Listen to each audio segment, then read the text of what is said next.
Okay, so we're on the Gravely project here in East Vancouver. It's an older house from the early 1900s, and we're turning this house into a duplex. So this demising wall will separate the two units.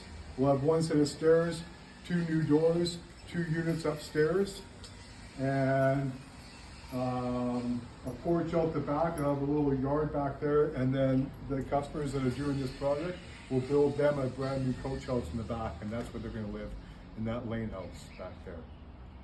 So this is actually just a temporary platform for us to have one of our ladders here to get up and down. So that when we have the gravel for the very bottom layer of what will eventually be the concrete floor,